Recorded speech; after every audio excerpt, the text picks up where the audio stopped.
The morning sun filtered through the heavy curtains of Windsor Castle, casting long shadows across the marble floor where Charles stood looking out at the gardens he had loved for so many years.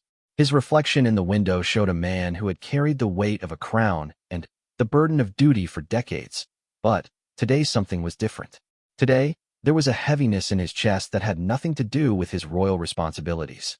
Camilla entered the room quietly, her heels clicking softly against the polished stone. She had always moved with grace, but lately, Charles noticed something distant in her manner, something that reminded him of the early days when they were forced to love each other in shadows and whispers. She carried a cup of tea on a silver tray, the same ritual they had shared every morning for the past 15 years of their marriage. "Your tea, darling," she said, her voice carrying that familiar warmth that had once made his heart race with the excitement of forbidden love. But now, even her endearments felt rehearsed, like lines in a play they had been performing for too long.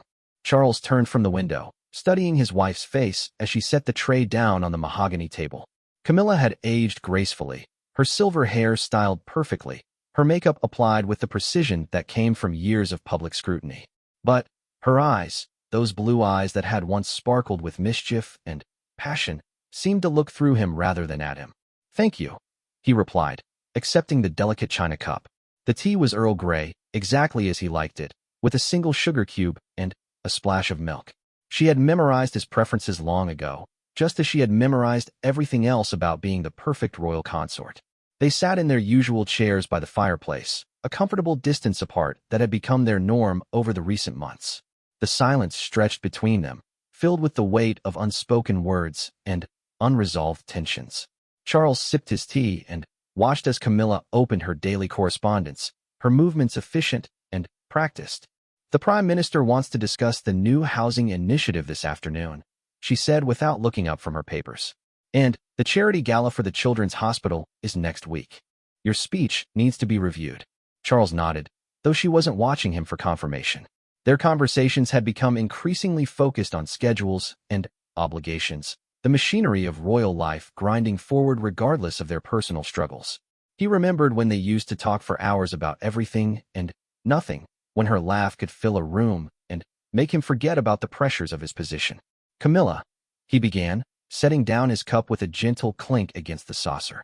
"Do you remember when we used to walk in the gardens together? Before all this became so complicated." She looked up then, her expression carefully neutral. "Of course I remember.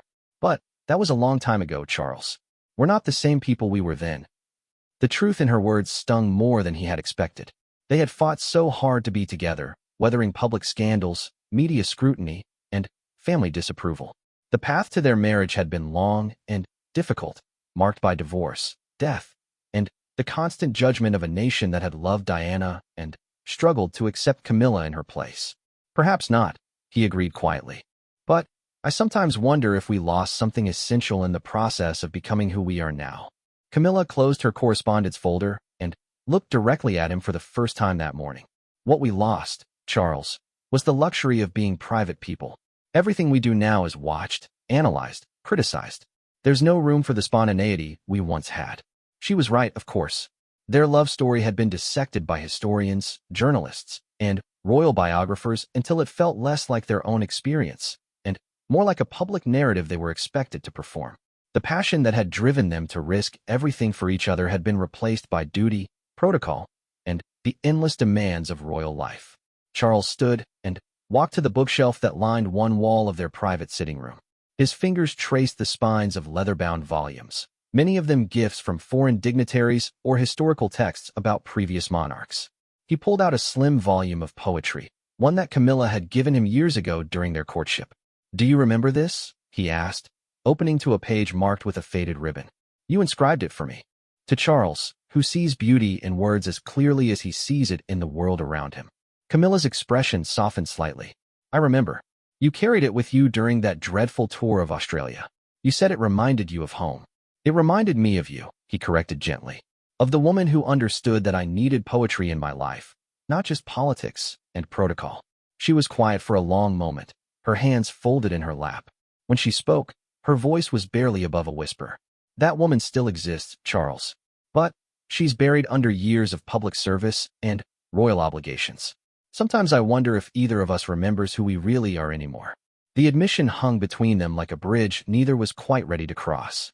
Charles closed the book and returned it to its place on the shelf, but he could feel something shifting in the room, a crack in the carefully constructed wall they had built around their emotions. "I've been thinking about stepping back," he said suddenly, the word surprising even himself. "Not from everything, but from some of the more demanding obligations. Spending more time on the causes that matter most to me, less time on the ceremonial aspects." Camilla raised an eyebrow. "You mean retiring?" "Not retiring exactly. More like refocusing. I'm 75 years old, Camilla.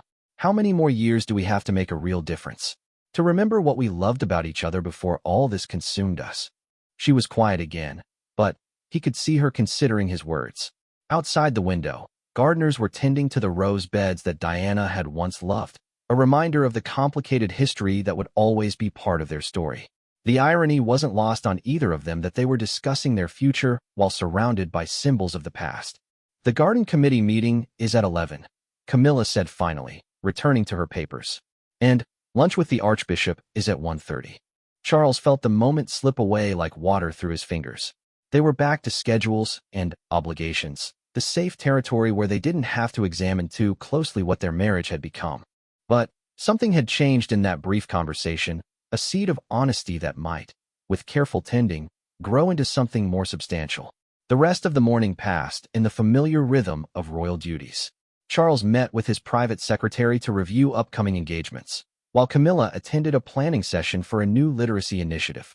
They moved through their separate spheres with the efficiency of a well-oiled machine, their paths crossing occasionally in hallways and doorways but rarely converging in any meaningful way. At lunch, Archbishop Williams joined them in the smaller dining room, a space that felt more intimate despite its formal place settings and crystal chandelier. The conversation focused on the church's role in addressing homelessness, a cause close to Charles's heart. He found himself animated as he discussed his vision for converting and used church properties into temporary housing, his passion evident in every gesture. Camilla watched him speak, and, for a moment, Charles caught something in her expression that reminded him of the early days when she would listen to him talk about architecture or environmental conservation with genuine interest and admiration. But when their eyes met, she looked away quickly, as if she had revealed more than she intended. "Your Royal Highness has always had a gift for seeing solutions where others see only problems," the Archbishop said diplomatically. "The Church would be honored to partner with you on this initiative." After lunch, Charles retreated to his study, a sanctuary filled with watercolor paintings he had created over the years, architectural plans for Poundbury, and correspondence from environmental organizations around the world. This room represented his authentic self, the man who existed beyond the crown and the constitutional duties. He was reviewing sketches for a sustainable housing project when Camilla appeared in the doorway. She had changed into a more casual dress, her hair slightly mussed from an afternoon walk in the garden. For a moment, she looked like the woman he had fallen in love with all those years ago. "I've been thinking about what you said this morning," she began, stepping into the room, but remaining near the door. "About stepping back, about refocusing." Charles set down his pencil and turned to face her fully. "And I think perhaps you're right. We've both been so focused on fulfilling our roles that we've forgotten why we wanted to be together in the first place." She moved closer, her fingers trailing along the edge of his desk where photographs of their grandchildren sat alongside images from various royal tours. "Do you remember the cottage in Scotland where we used to meet? Before everything became so public and complicated." Charles smiled at the memory. "The gamekeeper's cottage near Balmoral. We thought we were so clever, sneaking away for stolen weekends. We were happy there," she said simply. "Away from the cameras and the protocols and the constant judgment. We were just ourselves." "We could go back," he suggested, hardly daring to hope. "Not permanently, but for a few days. To remember what it feels like to be Charles and Camilla instead of their royal highnesses." Camilla was quiet for a long time, her gaze fixed on a watercolor he had painted of the Scottish Highlands. "I'm not sure we can go back, Charles. Too much has happened. Too much has changed." The honesty in her voice was both painful and liberating. They had spent so many years pretending that their love had survived intact through all the trials and tribulations, when in reality, it had been fundamentally altered by the process of becoming public figures. "Then, perhaps we need to find a new way forward," Charles said gently. one that honors both who we were and who we've become. As the afternoon light began to fade, they stood together in his study, surrounded by the evidence of a life spent in service to others. The weight of their shared history pressed down on them, heavy with both joy and sorrow, triumph and regret. Neither of them knew what the future held, but, for the first time in months, they were at least being honest about the present. The conversation would continue, Charles knew, in the days and weeks to come. But, for now, it was enough that they had begun to acknowledge the distance that had grown between them, the way their love had been shaped and, perhaps, diminished by the relentless demands of royal life. Outside the window, the gardens of Windsor Castle stretched toward the horizon, beautiful and orderly, maintained by careful attention and constant effort. Perhaps their marriage could be like those gardens, Charles thought, requiring patience and dedication to bloom again, but still capable of beauty if they were willing to tend it properly. The day was drawing to a close, but something new was beginning, a tentative first step toward understanding what their relationship could become in this new chapter of their lives. Whether that would be enough to bridge the distance between them remained to be seen, but at least now they were willing to try. The weeks following their honest conversation in Charles's study brought subtle changes to the rhythm of their daily lives. Where once they had moved through their separate schedules with mechanical precision, now there were small moments of connection that felt both familiar and strange. A shared glance during a state dinner, a brief touch of hands when passing documents, conversations that extended beyond mere logistics. Charles found himself paying closer attention to Camilla's expressions during public events, noticing the way she composed herself before stepping into the glare of cameras, the slight tension in her shoulders when facing hostile crowds, the genuine warmth that emerged when she interacted with children or elderly citizens. He began to see past the polished public persona to the woman underneath, the one who still worried about saying the wrong thing, who still felt the weight of being compared to his first wife.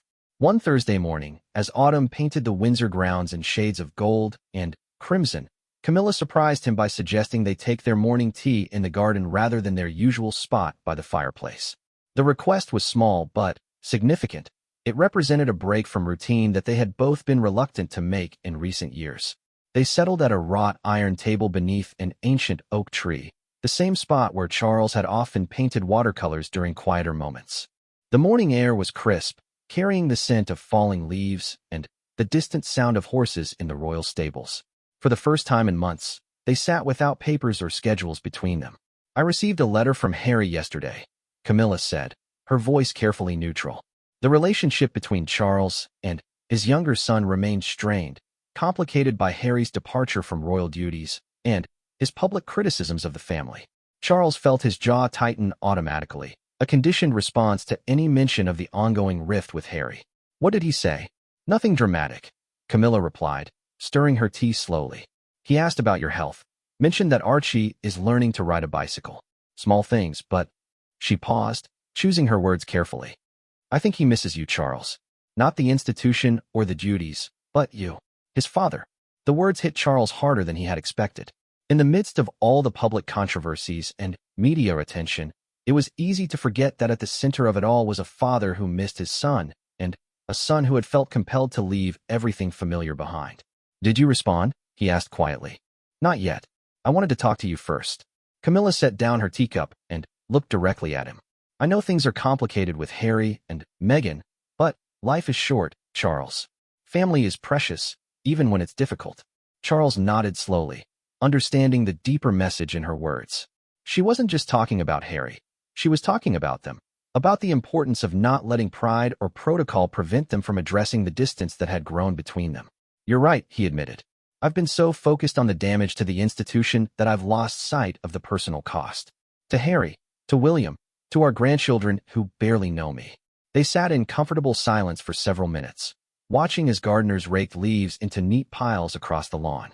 The scene was peaceful, almost pastoral, a reminder of the beauty that existed beyond the walls of palaces and the pressure of public life.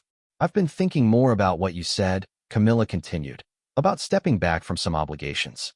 Perhaps we both need to consider what really matters at this stage of our lives." Charles studied her face, noting the lines around her eyes that spoke of years spent smiling for cameras, the careful way she held her hands that reflected decades of being scrutinized for every gesture. "What would matter to you?"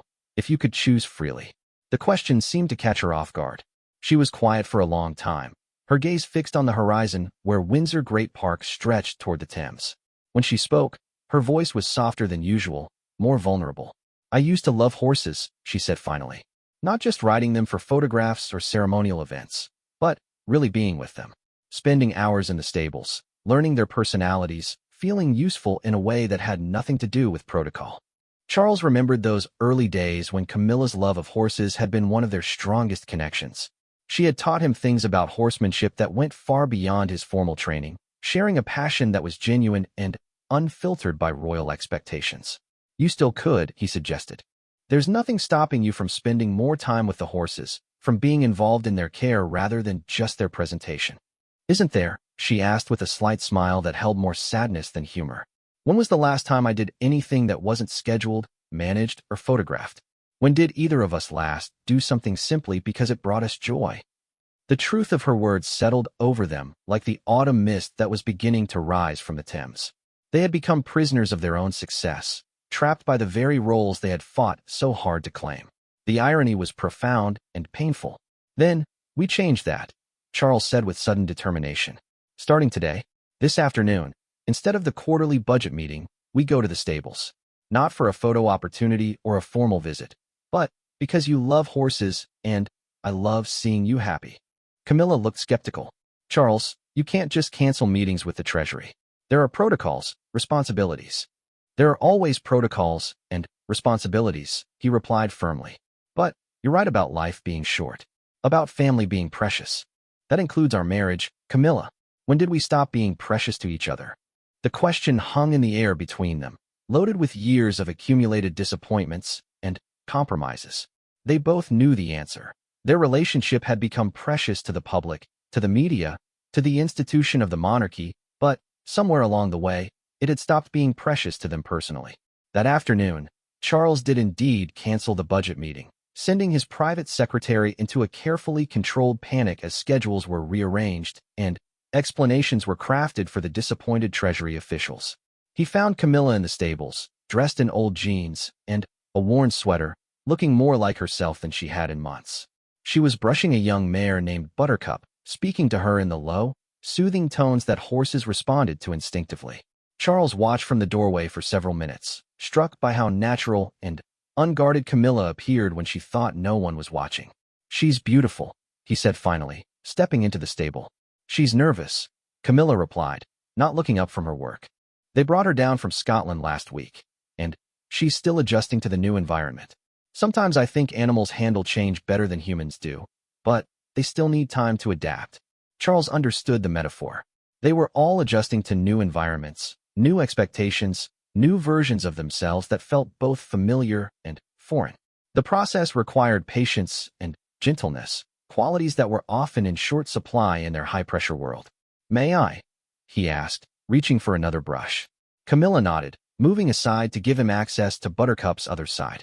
They worked together in companionable silence, the rhythmic motion of brushing creating a meditative calm that neither had experienced in weeks. The horse gradually relaxed under their combined attention, her breathing becoming deeper and more regular. Do you remember teaching me to do this properly? Charles asked, his voice low to avoid startling Buttercup. You said I was too impatient, that I needed to let the horse set the pace rather than imposing my own timeline. Good advice for more than just horse care, Camilla observed wryly. Though I'm not sure either of us has been very good at following it lately. They were interrupted by the sound of footsteps in the stable yard. Charles's private secretary appeared, his expression carefully neutral, but his posture radiating disapproval at finding the future king mucking about in the stables when he should have been reviewing financial reports. Sir, the Chancellor is quite concerned about the postponed meeting. The secretary began diplomatically. Perhaps we could reschedule for later this evening? Charles continued brushing Buttercup, not bothering to look up. Tell the Chancellor that I'm learning something important about patience and adaptation. The budget will wait. The secretary's mouth opened slightly in surprise, but years of training kicked in. Of course, sir. Shall I say when you might be available? When I'm finished here, Charles replied calmly, which could be quite some time. Horses shouldn't be rushed. After the secretary retreated, clearly flustered by this unprecedented disruption to the royal schedule, Camilla began to laugh. It started as a quiet chuckle but grew into genuine laughter, the kind Charles hadn't heard from her in months. "I can't believe you just told the Chancellor of the Exchequer to wait while you brush a horse," she said, wiping tears from her eyes. "The papers will have a field day if this gets out." "Let them," Charles replied, surprised by his own indifference to potential media criticism. "Perhaps it's time people saw that we're human beings first and royal figures second." They spent the rest of the afternoon in the stables, not just with Buttercup, but moving from stall to stall, reacquainting themselves with horses they had known for years but rarely had time to truly visit. Charles found himself remembering why he had fallen in love with this woman who could communicate with animals in ways that transcended words, who found peace in simple, physical work that connected her to something larger than herself. As the sun began to set, painting the stable yard in shades of orange and pink, they finally made their way back toward the castle.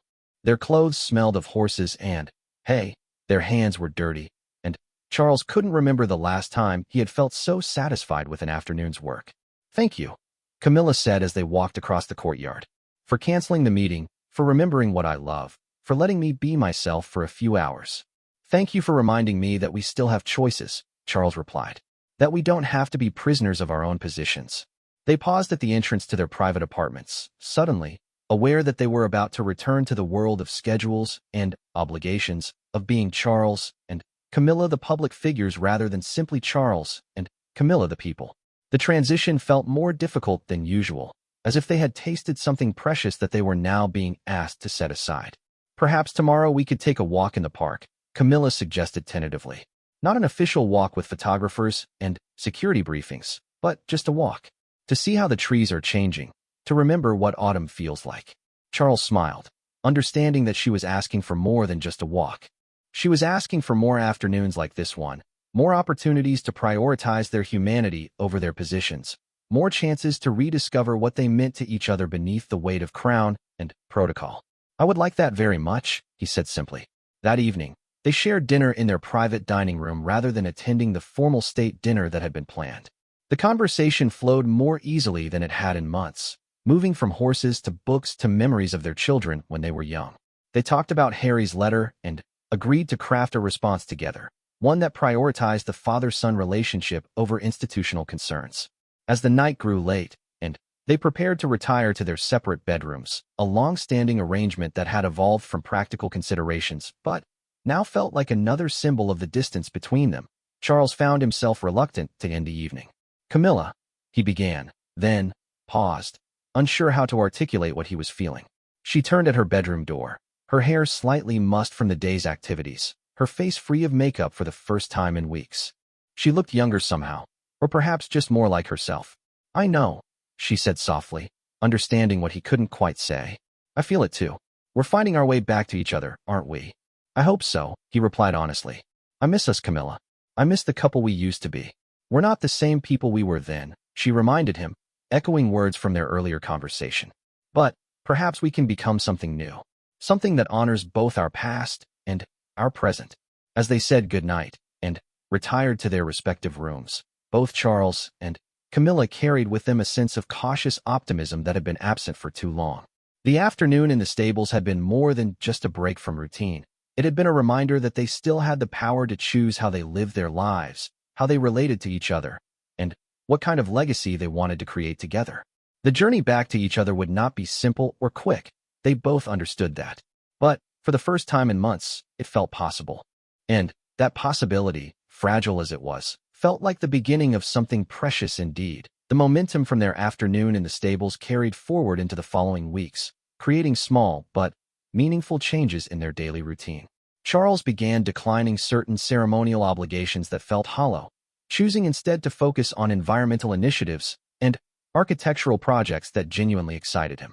Camilla started spending mornings with the horses before her official duties began, arriving at breakfast with dirt under her fingernails and a lightness in her step that hadn't been there in months. Their staff noticed the changes, though they were too well trained to comment directly.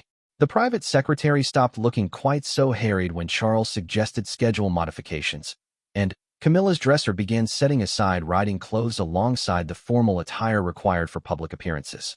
Even the security detail adapted to their more spontaneous movements around the Windsor grounds. It was during this period of cautious optimism that the first real test of their renewed connection came. Charles had been feeling unwell for several days, dismissing it as the fatigue that came with age and a demanding schedule. But when he collapsed in his study one Wednesday afternoon, clutching his chest as pain radiated down his left arm, the careful world they had been rebuilding suddenly tilted on its axis. Camilla found him there 20 minutes later, slumped in his favorite chair with watercolor paints scattered across the floor where they had fallen from his easel. Her scream brought the security team running, and within minutes the room was filled with paramedics, doctors, and the controlled chaos that surrounded any royal medical emergency. "Charles, stay with me," she whispered, gripping his hand as the medical team worked around them. His face was pale, his breathing shallow, but his eyes remained focused on hers with an intensity that spoke of things left unsaid. "The hospitals have been alerted," someone was saying in the background. "Transport is ready for immediate departure." But Charles shook his head weakly, his grip on Camilla's hand tightening. "Here," he managed to whisper. "Want to stay here." The royal physician, Dr. Morrison, looked uncertain. "Sir, the cardiac unit at the hospital is better equipped to handle this type of emergency." "Here," Charles repeated, his voice gaining slightly more strength. "Please." Camilla understood. Windsor Castle wasn't just their residence. It was the place where they had rediscovered each other, where they had begun to remember what love looked like stripped of public performance. If these were to be his final hours, he wanted to spend them surrounded by the evidence of a life lived authentically, not in the sterile environment of a hospital room. "Dr. Morrison," Camilla said firmly, "what do you need to treat him here?" The doctor hesitated, clearly weighing medical best practices against royal wishes. "I would need to call in additional specialists, have emergency equipment brought from the hospital. It's not ideal, but it's possible." "Then, make it happen," Camilla commanded, her voice carrying an authority that surprised even her. "Whatever he needs, get it here." The next few hours passed in a blur of medical personnel, monitoring equipment, and whispered consultations. Charles was stabilized with medication and connected to machines that tracked his heart rhythm and vital signs. The magnificent study, with its paintings and architectural plans, was transformed into a makeshift cardiac care unit. As evening fell, and Charles's condition remained stable but serious, the doctors agreed to allow brief visits from family members. William arrived first, his face drawn with worry and the weight of knowing that his father's condition might fundamentally change his own future. Harry, despite the ongoing tensions, caught the first available flight from California, arriving at Windsor in the early hours of the morning. The reunion between father and son was quiet and profound. Harry approached the bed tentatively, as if uncertain of his welcome, but Charles extended a trembling hand toward him without hesitation. "My boy," Charles whispered, and in those two words lay forgiveness for public criticisms, understanding of difficult choices, and the simple love of a father for his child. "I'm here, Papa," Harry replied, using the childhood name he hadn't spoken in years. "I'm here." Camilla watched the interaction from across the room, tears streaming down her face for the first time since the crisis began. This was what she had been trying to tell Charles about family being precious, about not letting pride prevent healing. Sometimes it took the possibility of loss to remind people what truly mattered. Over the next 3 days, as Charles slowly improved under round-the-clock medical care, their study became the site of countless important conversations. William and Harry talked more honestly than they had in years, working through misunderstandings and hurt feelings with their father's fragile health, providing sobering perspective. Camilla coordinated with palace officials to manage public communications while ensuring that Charles's medical needs remained the priority. But it was the private moments between Charles and Camilla that proved most significant. Late at night, when the medical staff allowed brief respites from monitoring, they would sit together in the quiet study, holding hands and talking about things they had been too busy or too proud to address. "I almost lost you today," Camilla said on the second night, her voice barely audible in the dim room. "Not just to the heart attack, but lost you the way we've been losing each other gradually over the past few years." Charles squeezed her hand gently. "I've been thinking about that, about how we let our roles consume our relationship, how we stopped seeing each other as people and started seeing each other as functions in the royal machine." "We're both guilty of that," she admitted. "I became so focused on being the perfect queen consort that I forgot how to be your wife." They talked about the early days of their marriage, when everything felt new and precious despite the challenges they faced. They remembered quiet evenings at Highgrove, working together in the garden, discussing books and ideas without the pressure of public scrutiny. They recalled shared jokes, moments of tenderness, the simple pleasure of each other's company. "If I had died," Charles said quietly, "what would you have regretted most?" Camilla was quiet for a long time, considering the question seriously. That we wasted so much time being polite to each other instead of being honest. That we let protocol dictate our marriage instead of fighting for what we wanted it to be. "And what do we want it to be now?" he asked. "Real," she said without hesitation. "Imperfect, complicated, sometimes difficult, but real. I want to fight with you when I disagree with something, and I want to laugh with you when something is funny. I want to worry about your health because I love you, not because losing you would disrupt the succession plans." Charles smiled despite his exhaustion. "I want all of that too. And I want to support your work because I believe in you, not just because it's expected of royal spouses." On the fourth day, Dr. Morrison announced that Charles was well enough to be moved to a regular bedroom, though he would need several more weeks of rest and careful monitoring. The transformation of the study back to its original purpose felt symbolic, as if they were closing one chapter of their lives and beginning another. As the medical equipment was removed and Charles's paintings were returned to their proper places, Camilla found herself studying a watercolor he had been working on when the heart attack occurred. It showed the view from their window toward the gardens, but with subtle changes that made it feel more like an idealized version than a realistic representation. "You added roses to that section," she observed, pointing to an area where no roses actually grew. "I was thinking about Diana's garden," Charles admitted, his voice still weak but steady. "About how beauty can exist in multiple forms, how love can be complicated but still meaningful." Camilla understood. Diana would always be part of their story, her memory woven into the fabric of Charles's life and the institution they served. But that didn't diminish what he and Camilla had built together. It simply made their love more complex, more hard-won. "I think she would want us to be happy," Camilla said softly. "Not because it honors her memory, but because happiness is always worth fighting for." The recovery period that followed became a time of intentional rebuilding. Charles followed doctors' orders to rest and avoid stress, which meant delegating more responsibilities and being more selective about public engagements. Camilla took on additional duties to compensate, but she did so with a newfound sense of purpose that came from protecting something precious rather than simply fulfilling obligations. They established new routines that prioritized their relationship alongside their royal duties. Morning tea was now an inviolable appointment, a time for honest conversation without the intrusion of schedules or staff. Evening walks became a daily ritual, weather permitting, allowing them to reconnect with the natural world and with each other. Most importantly, they began to speak honestly about their fears and hopes for the future. Charles worried about the burden his eventual reign would place on William, about whether the monarchy could adapt to changing times without losing its essential meaning. Camilla worried about public acceptance, about whether she would ever fully escape the shadow of Diana's legacy, about whether she was strong enough for the role she had married into. But they also talked about dreams and possibilities. Charles shared his vision for a more environmentally conscious monarchy, one that could lead by example on climate change and sustainability. Camilla spoke about her desire to focus on literacy and domestic violence prevention, causes that felt personally meaningful rather than politically expedient. The heart attack had been a wake-up call in more ways than one. It reminded them that time was finite, that the luxury of gradually addressing their relationship problems might not exist.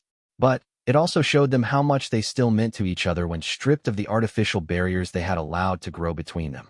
6 weeks after the cardiac event, Charles was cleared by his doctors to resume a modified schedule of royal duties. His first public appearance was at a small environmental conference, where he spoke passionately about the urgency of climate action and the need for individuals and institutions to prioritize long-term thinking over short-term convenience. Camilla watched from the audience, seeing her husband fully engaged with work that mattered to him, speaking from the heart rather than from carefully prepared remarks.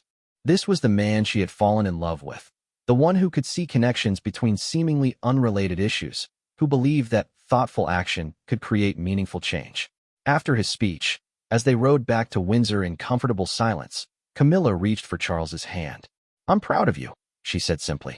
"Not as your wife supporting your work, but as someone who believes in what you're doing." "Thank you," he replied, bringing her hand to his lips for a gentle kiss. "For everything.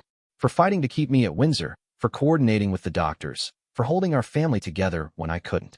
That's what partners do, she replied. They show up for each other, especially when things get difficult. As their car passed through the gates of Windsor Castle, both Charles and Camilla felt they were returning to more than just their residence. They were coming home to a marriage that had been tested and strengthened, to a partnership that had rediscovered its foundation. The work of rebuilding would continue, they knew, but they were no longer doing that work alone.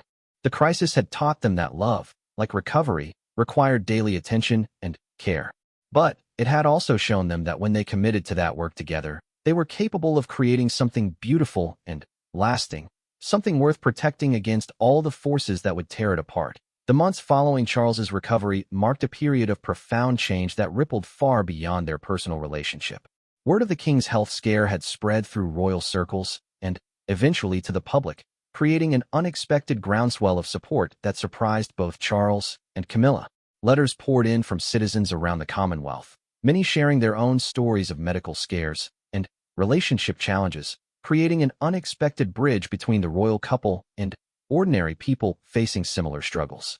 But with the public sympathy came increased scrutiny and pressure. Royal biographers began analyzing every public appearance for signs of weakness. Political commentators debated the succession timeline with uncomfortable urgency, and medical experts offered unsolicited opinions about Charles's fitness to serve. The very attention that had once felt manageable now felt invasive and exhausting. "They're watching us like hawks," Camilla observed one morning as she set aside a particularly intrusive newspaper article that speculated about Charles's mental state based on his recent speaking patterns.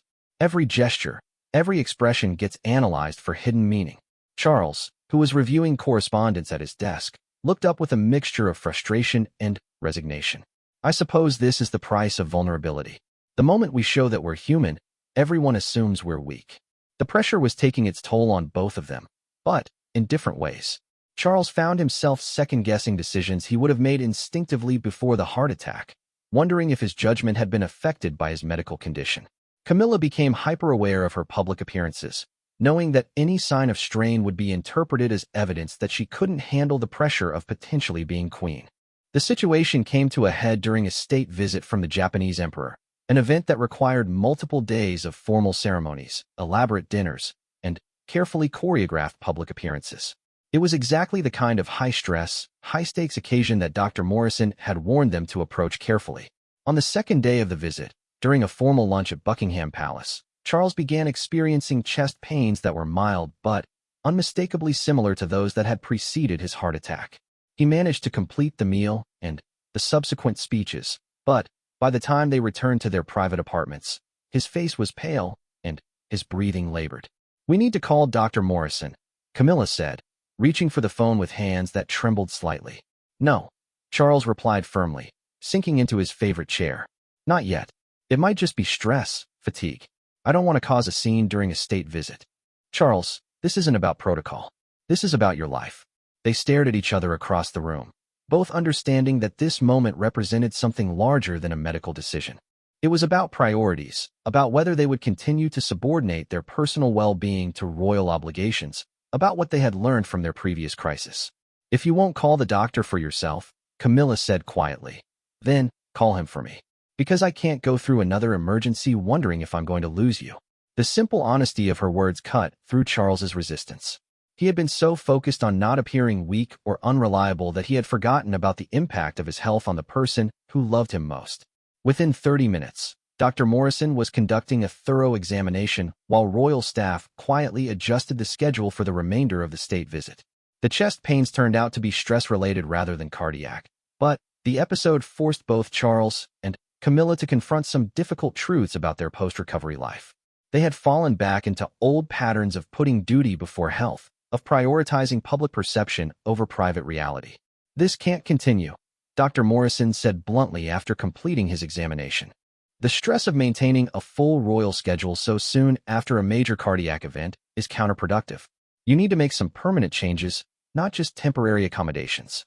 That evening, after the Japanese delegation had been tactfully informed that the king was experiencing minor health concerns, Charles and Camilla sat in their private sitting room and had one of the most important conversations of their marriage. I think we need to be honest about what we can and cannot do going forward. Camilla began, her voice steady but her eyes reflecting the fear she had experienced earlier in the day. Not just because of your heart, but because we're both older now, and the demands on us are only going to increase. Charles nodded slowly. I've been thinking the same thing. But I don't know how to scale back without appearing to abandon my responsibilities. What if abandoning some responsibilities is exactly what's needed? Camilla asked. What if we focused on doing fewer things, but doing them better, more meaningfully? They spent hours that night discussing what a scaled-back royal schedule might look like. Charles would step back from many ceremonial duties, focusing instead on environmental initiatives and architectural projects where he could make a genuine difference. Camilla would concentrate on literacy programs and domestic violence prevention, causes that aligned with her personal values and expertise. More importantly, they would build in protected time for their relationship, for their health, and for the simple pleasure of being Charles and Camilla rather than their royal highnesses. This meant saying no to invitations they would have previously accepted, delegating responsibilities to other members of the royal family, and accepting that some criticism was inevitable. The press will say we're getting old, that we're not up to the job, Charles said with a rueful smile. Let them, Camilla replied. We know the truth about what we're capable of, and we know the value of what we're protecting by making these changes.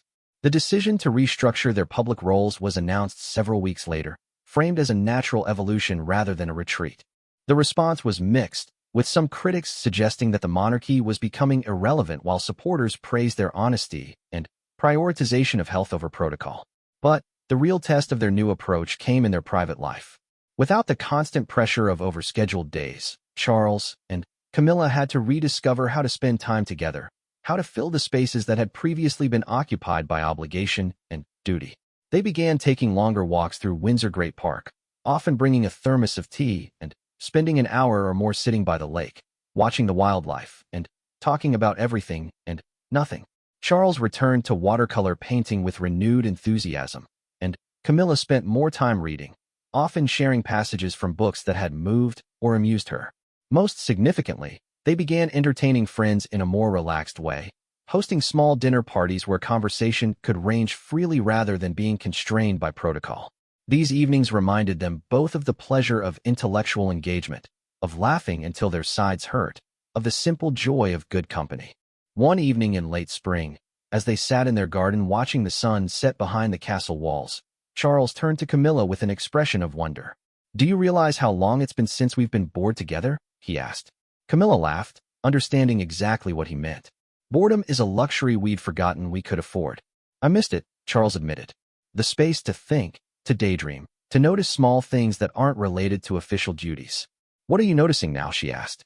Charles was quiet for a moment, surveying the scene around them. The way the light hits the castle walls at this time of day. The sound of birds settling in for the night. How comfortable you look in that chair. How natural this feels. It feels like we're finally living our own lives instead of performing roles someone else wrote for us. Camilla agreed. Their conversation was interrupted by the arrival of their grandson George, who had come to Windsor for a weekend visit. At 15, he was old enough to appreciate his grandparents as individuals rather than just as royal figures, and he often sought out these quiet moments in the garden. What are you two plotting out here? He asked with the easy familiarity that came from a relationship built on genuine affection rather than formal respect. Just enjoying the evening, Charles replied, gesturing for George to join them. How was your rugby practice? As George launched into an enthusiastic account of the afternoon's training session, Charles caught Camilla's eye and saw his own contentment reflected there. This was what they had been working toward without fully realizing it. A life that felt authentic and sustainable, relationships based on love rather than obligation, time to appreciate the beauty that surrounded them. The heart attack had been terrifying, but it had also been a gift of sorts. It had forced them to examine their priorities, to choose what mattered most, and to build a life that honored both their public responsibilities and their private needs. They were no longer the young lovers who had risked everything for stolen moments together, nor were they the middle-aged couple who had allowed duty to eclipse their personal connection. They were something new, partners who had learned to balance service with self-care, who had discovered that true strength sometimes meant admitting vulnerability, who understood that protecting their relationship was not selfish but essential to everything else they hoped to accomplish. As the evening grew cooler and George excused himself to call his friends. Charles and Camilla remained in the garden, wrapped in comfortable silence and shared understanding. Tomorrow would bring new challenges, new decisions about how to balance their public roles with their private needs. But tonight, sitting together in the fading light, they were simply two people who had found their way back to each other and were determined not to lose that connection again. The future remained uncertain in many ways, but they faced it together, strengthened by everything they had overcome and sustained by the quiet confidence that comes from truly knowing another person and being known in return. 2 years had passed since Charles's heart attack, and the changes they had implemented in their lives had taken root and flourished. The royal schedule remained busy but manageable. Their relationship had deepened in ways neither had thought possible at their age, and they had found a rhythm that honored both their public duties and their private needs. It was a crisp autumn morning when Charles woke feeling different. Not ill exactly, but with a profound sense of completion that he had never experienced before. He lay in bed for several minutes, watching Camilla sleep beside him, her face peaceful in the early morning light filtering through their bedroom curtains. They had started sharing a bedroom again 6 months earlier, a decision that felt natural after everything they had been through together. The physical intimacy had returned gradually, but more important was the emotional intimacy of falling asleep together each night and waking up in each other's presence each morning. "Good morning," Camilla murmured, stirring as she felt him watching her. "You're up early." "I've been thinking," Charles said softly, reaching over to brush a strand of silver hair from her face. "About legacy, about what really matters, about how fortunate we've been to have this time together."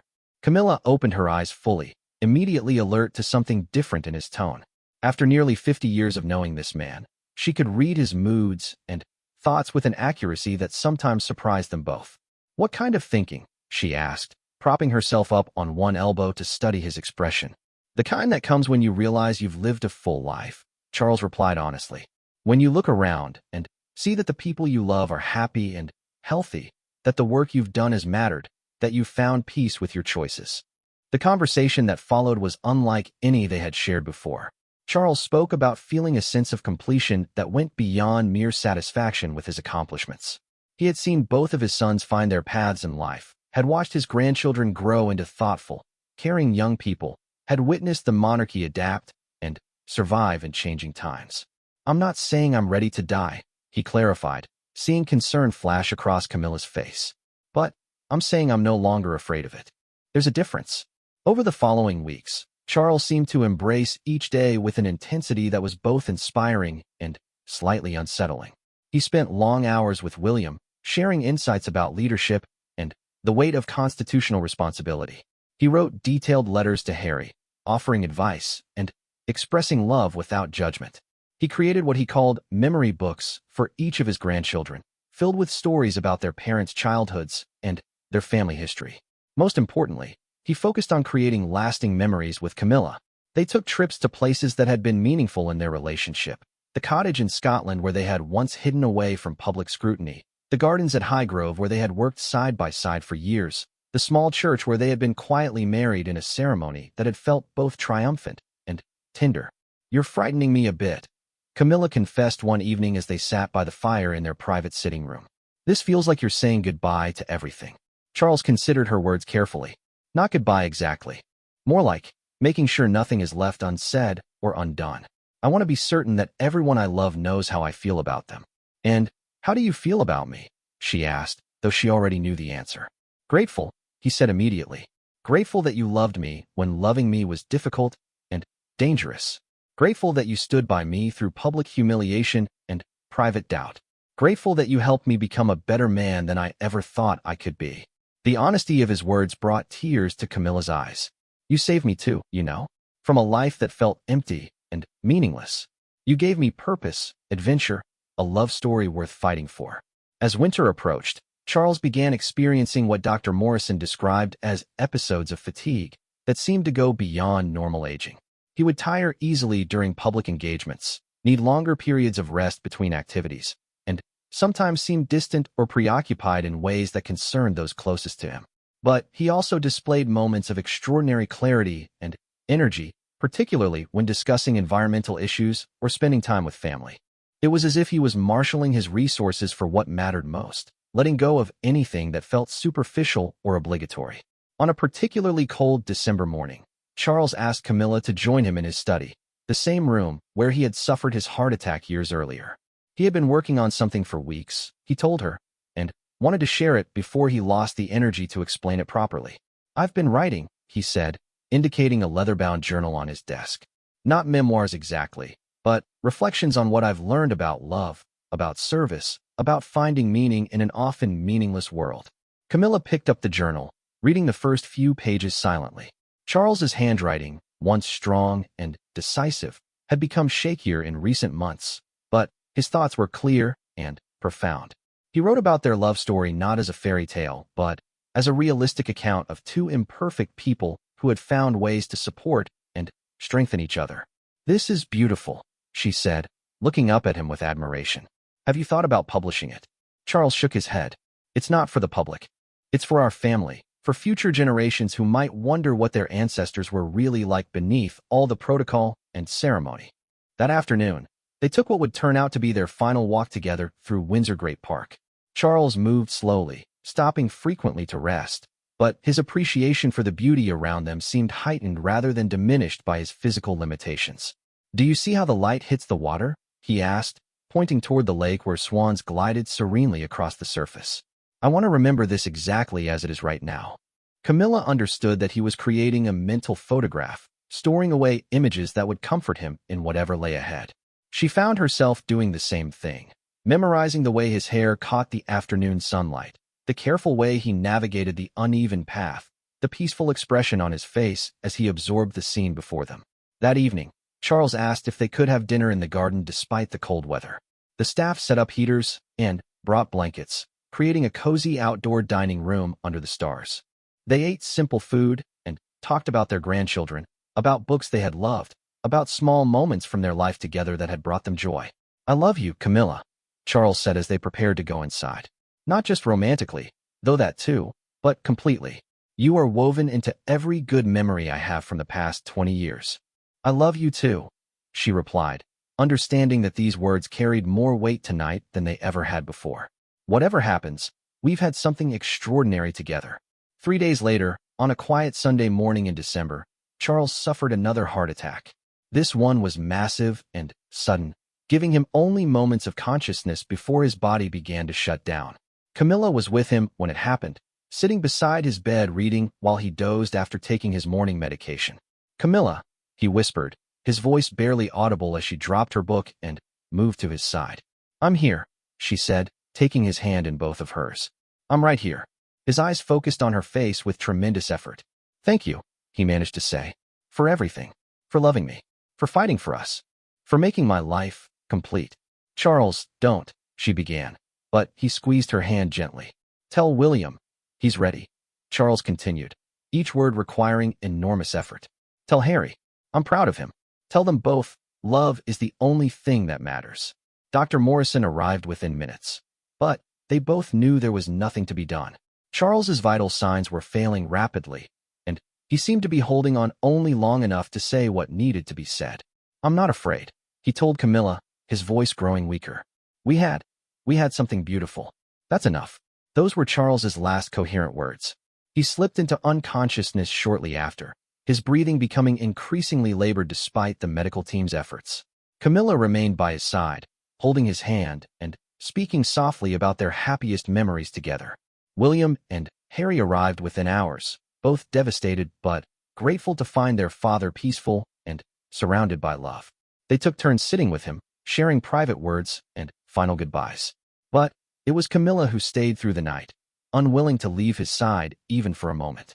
Charles died at dawn on December 22nd, his hand still in Camilla's, as the first light of morning illuminated the room where they had shared so many quiet conversations about love, duty, and the meaning of a life well lived.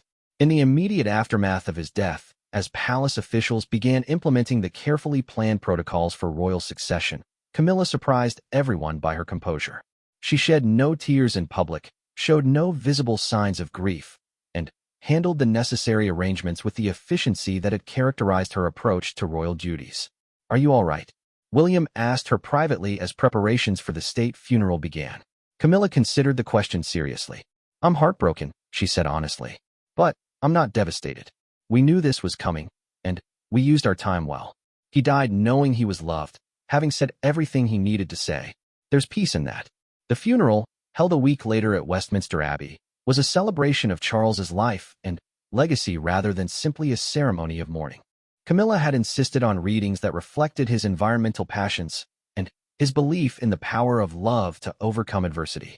She delivered a brief but powerful eulogy that focused not on his royal accomplishments, but on his humanity, his kindness, and his capacity for growth. Charles was not perfect, she said, her voice steady despite the magnitude of the moment. But he was real, and he was genuine, and he spent his life trying to make the world better for the people he would never meet. That is the legacy I hope we all remember. After the formal ceremonies ended and the crowds dispersed, Camilla returned to Windsor Castle alone. The rooms that had been filled with medical equipment and visiting family members were quiet now, restored to their original purpose, but forever changed by what had transpired within their walls. She went to Charles's study, where his final journal still lay open on the desk, and read his last entry. It was dated just 2 days before his death and consisted of a single paragraph. Love is the only revolution that matters. Everything else, politics, protocol, public opinion, is just noise. Camilla and I fought for our love when it was forbidden, nurtured it when it was fragile, and celebrated it when it was strong. We learned that real love is not about passion or romance, though those things matter. Real love is about choosing each other every day, especially on the days when choosing is difficult. If I have learned anything in this life, it is that love, sustained and protected and honored, can transform not just individuals, but the world around them. Camilla closed the journal gently and sat in Charles's favorite chair, surrounded by his paintings and the evidence of a life lived with purpose and intention. She felt no need to cry, though tears would come later in private moments. Instead, she felt grateful for the unexpected gift of 20 years together, for the chance to love and be loved completely, and for the knowledge that their story had ended exactly as it should, with honesty, dignity, and the quiet satisfaction of a love that had endured every test time could offer. Outside the window, the gardens of Windsor Castle stretched toward the horizon, beautiful and eternal, tended by careful hands and renewed by each changing season. Like love itself, they required patience and attention, but they rewarded that investment with beauty that could comfort the heart and inspire the soul for generations to come.